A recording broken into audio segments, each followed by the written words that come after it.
Of course, what neither of those sides understands here is that America's government doesn't especially care who's running Egypt as long as we have influence with them. That is why we send them $1.6 billion in aid each year. That's right. By the way, we send Egypt $1.6 billion in aid each year, and we do not want to stop doing that. They're a vital ally for us in that part of the world. In fact, I actually have next year's money right here, which we badly want to bribe Egypt with. I mean, help them with. Bribe, help. It's a grey area. The point is, who should I make this comically oversized novelty check out to?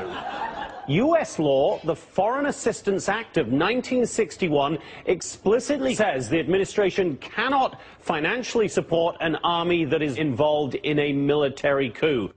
What? So now we can't even give Egypt money?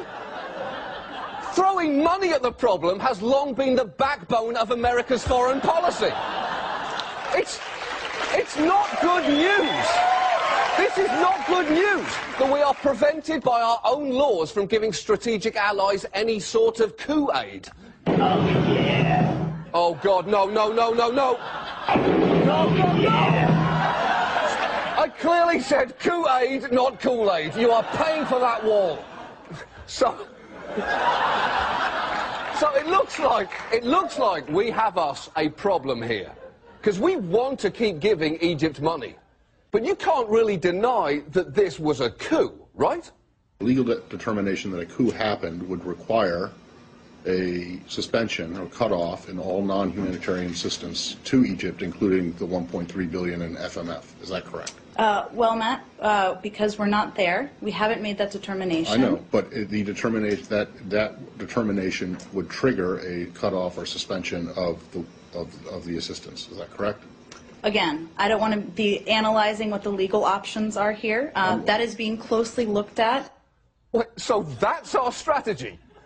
We think we can get around our own coup rule if we can just manage to not use the word coup.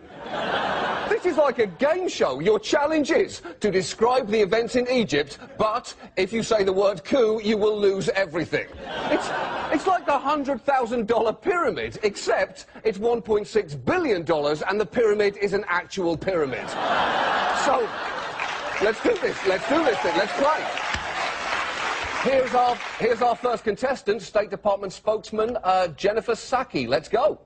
There are a number of factors that are being closely looked at. There is a broad legal definition that is applicable in many cases. A wide-ranging, high-level interagency process determining the next steps on our policy for Egypt. There are millions of people on the ground who do not think it was a coup. Wow, she's good. She is going Kama Sutra on the English language, bending words into all kinds of exciting, exotic positions before reaching a climax of meaninglessness.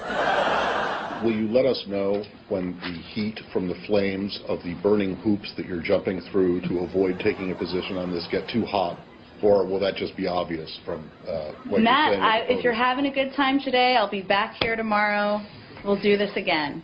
Oh, those two are going to like rabbits when they get home. That's a fact. But never mind that. Our next contestant in the $1.6 billion pyramid is White House Press Secretary Jay Carney, who somehow tries to be unequivocal in his equivocation.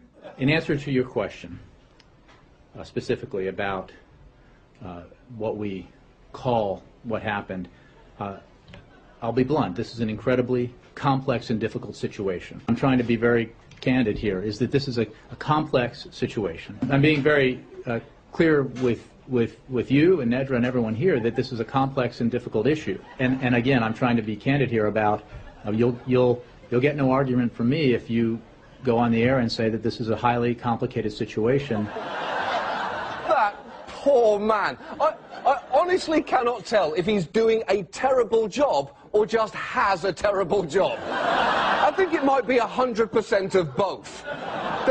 The logic of this situation is insane. It's as if Kate Middleton gave birth, but English law prevented her from calling the thing she was holding a baby.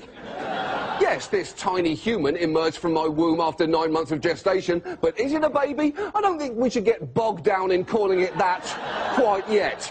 The problem is, we can try to parse words on this all we want. We can call this a Morsiectomy, you know, a surgical removal of a man from the body of the country he was hurting. But everyone's going to know what we're saying. Let's be clear here. We can describe what happened in Egypt as a complicated and multifaceted copulative situation, but everyone knows that that is just a fancy legal way to avoid calling it what it is, a complete cluster. We'll be right back.